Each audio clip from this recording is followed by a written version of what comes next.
Chapter number 14 freedom movement and independence. तो बच्चों, जैसा कि आपको पता है कि पहले हमारा देश 200 वर्ष तक अंग्रेजों का गुलाम रहा था और हमने अपने आप को इस गुलामी से मुक्त करने के लिए बहुत ज्यादा स्ट्रगल किया। हमने तो नहीं बच्चों, लेकिन जिन लोगों ने कंट्रीब्यूट करा है, आज आप उनके बारे में जानेंगे फ्रीडम मूवमेंट के थ्रू हमारे एक्सपर्ट के साथ, और ये भी जानेंगे कि एंड ऑफ द मूवमेंट किस प्रकार से हमें इंडिपेंडेंस मिली। तो चलिए शुरू करते हैं इस चैप्टर को हमारी एक्सपर्ट के साथ। मैं आशा करती हूँ आप सभी बहुत अच्छे होंगे। तो बच्चों, आज हम लोग आपकी समाज की कक्षा में शुरू करने वाले हैं आपका अध्याय नंबर 14। आपके अध्याय नंबर 14 का नाम है स्वाधीनता आंदोलन तथा स्वतंत्रता प्राप्ति। पे है ये है अनार, freedom movement and attainment of independence. ठीक है, तो चलिए इस अध्याय को पढ़ना शुरू करते हैं। देखिए बच्चों, भारत के प्रथम स्वतंत्रता संग्राम के असफल होने पर अनेक भारतीय नेताओं ने इस असफलता का कारण खोजना शुरू किया।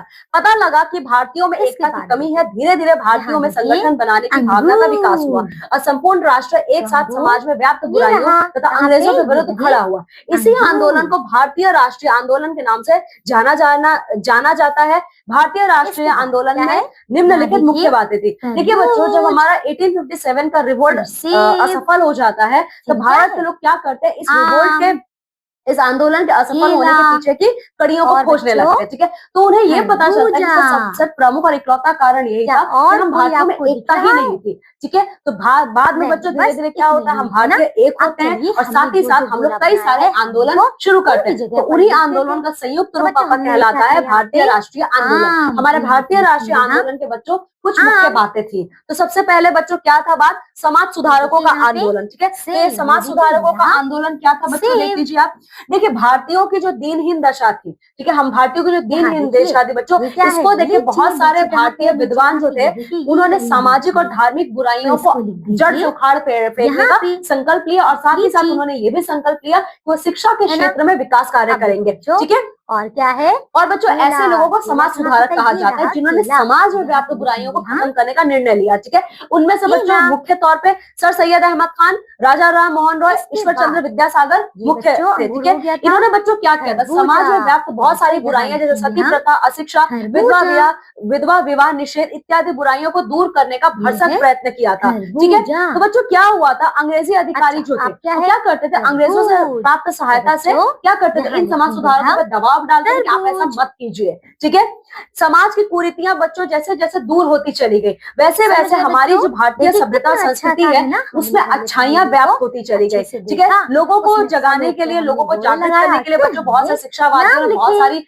स्कूल्स यहाँ पे खोले। ठीक है, जिसमें सर्वोत्तम शिक्षा का प्रचार प्रसार किया गया। ठीक है, साथ ही बच्चे जो शिक्षित व्यक्ति थे उन लोगों में ये भावना डाली गई कि स्वतंत्रता के लिए आप अपने अंदर ललक उठाइए, मीन्स आप ललक पैदा कीजिए, क्योंकि आपको स्वतंत्रता प्राप्त करनी है। हमारा देश है, हमारी भारत भूमि है, यहाँ पे कैसे कोई बाहर से आके हम पे रूल कर सकता है। ठीक है, लोगों ने बच्चों अपने कर्तव्य और अधिकारों के लिए बहुत सारी लड़ाइयां लड़ी। ठीक है, बहुत सारी सभाएं होने लगी, बहुत सारे लोग अपने विचारों का प्रचार प्रसार करने के लिए दूर दूर तक जाने लगे। ठीक है, और सारे लोगों ने, हम भारतीयों ने मिलकर क्या किया था उस समय, अंग्रेजों पर अपने अधिकार प्राप्ति के लिए दबाव भी बनाया था। ठीक है, भारतीय राष्ट्रीय कांग्रेस की स्थापना, इसमें बच्चों इस आंदोलन में एक महत्वपूर्ण कड़ी थी जब हमारी भारतीय राष्ट्रीय कांग्रेस, इसके बाद भारतीय राष्ट्रीय कांग्रेस की स्थापना होती है। ठीक है, तो देखिए बच्चों 1885 में एओ ह्यूम एक सेनाव्रत क्या था, अंग्रेज अधिकारी थे। इन्होंने भारतीयों की सहायता से इंडियन नेशनल कांग्रेस यानी भारतीय राष्ट्रीय कांग्रेस नामक पार्टी को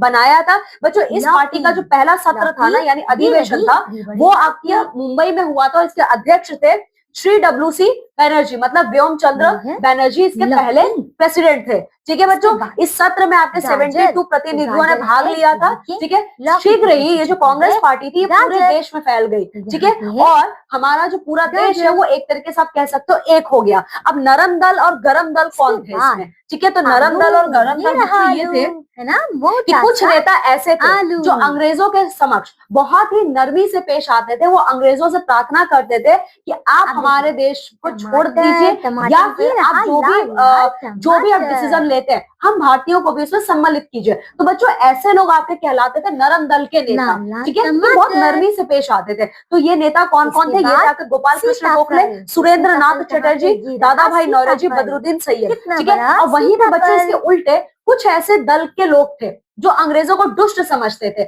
उन्हें ऐसा लगता था कि अंग्रेज जो है सिर्फ दुष्टता की भाषा ही समझते हैं, हमें उनके साथ क्या करना चाहिए, नरमी से पेश नहीं आना चाहिए, सख्त कदम उठाने चाहिए। तो बच्चों उन्हें कहा गया गरम दल के नेता। तो गरम दल के नेता कौन कौन थे बच्चों? लाला लाजपत राय, बिपिन चंद्र पाल, बाल गंगाधर तिलक। तो इनको हम लोग बाल लाल पाल के नाम से जानते हैं। ये देखिए लाला लाजपत राय, बिपिन चंद्र पाल और बाल गंगाधर तिलक, ठीक है। तो लाल बाल पाल, ठीक है। तो यही थे बच्चों हमारे गरम दल के नेता, ठीक है। बंगाल का विभाजन, ठीक है। बंगाल विभाजन क्या है बच्चों, देख लीजिए। कुछ ही वर्षों में बच्चों जो हमारी इंडियन नेशनल कांग्रेस की और पूरे भारत के स्तर पर एक बहुत ही ज्यादा शक्तिशाली संस्था बन जाती है, ठीक है। संपूर्ण भारत में क्या होता है, अंग्रेजों की स्वतंत्रता की मांग उठने लगती है, ठीक है। तो अंग्रेज क्या करते थे, अंग्रेज पूरी कोशिश करते थे कि ऐसे किसी भी प्रकार के आंदोलन को वो क्या करे, वो दबा दे या फिर कुचल दे, ठीक है। किंतु वो उसमें कामयाब नहीं हो पाते थे। तो उन्होंने क्या किया, उन्होंने एक बहुत ही बेहतरीन तरीका निकाला। उन्होंने भारतीयों को आपस में लड़ाना शुरू किया, उन्होंने फूट डालना शुरू किया ताकि उनसे उनकी सत्ता भी बनी रहे। तो बच्चों इसी के आधार पर, इसी फूट के आधार पर इसका असर ये होता है कि 1905 में हमारा जो बंगाल है वो दो भागों में बढ़ जाता है, ठीक है। जो हमारा पूर्वी बंगाल था यहाँ पे मुस्लिम ज्यादा रहते थे और जो आपका पश्चिमी बंगाल था यहाँ पे हिंदू ज्यादा रहते थे, ठीक है। तो देखिए है ना, बंगाल बढ़ गया। तो बच्चों भारतीयों को अंग्रेजों की ये चाल समझ में आ गई कि वो हमें बांट कर हम पर रूल करना चाहते हैं, ठीक है। तो इसीलिए और ये जो नीति थी ना कांग्रेस की, सॉरी ये जो नीति थी ना आपके अंग्रेजों की, वो नीति कहलाती है फूट डालो राज करो की नीति, ठीक है। तो बच्चों देखिए अब आप इनको एक बार फिर से पढ़िए। जब भारतीयों को ये बात समझ में आ गई तो उन्होंने इसका विरोध किया और इसी विरोध के चलते क्या होता है कि पूरे भारत के स्तर पर बंगाल विभाजन का विरोद होना शुरू हो जाता है, ठीक है। और इसके बाद अंग्रेजों को फिर से बंगाल जो दो भागों में विभाजित हो गया तो उसे एक बंगाल के तौर पे घोषित करना पड़ता है। अब देखिए स्वदेशी आंदोलन, स्वदेशी आंदोलन का बच्चों यहाँ पे क्या रोल है, तो देखिए लोगों ने क्या किया कि अंग्रेज जो ये बंगाल का विभाजन था उसी के विरोध में लोगों ने क्या।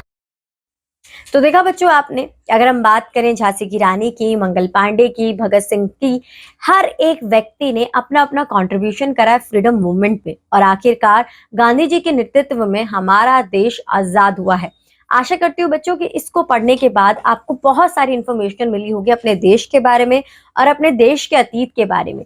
आज के लिए बस इतना ही। अब आपसे मुलाकात होगी आपके अगली क्लास में एक नए अध्याय के साथ। तब तक के लिए बाय बाय बच्चों।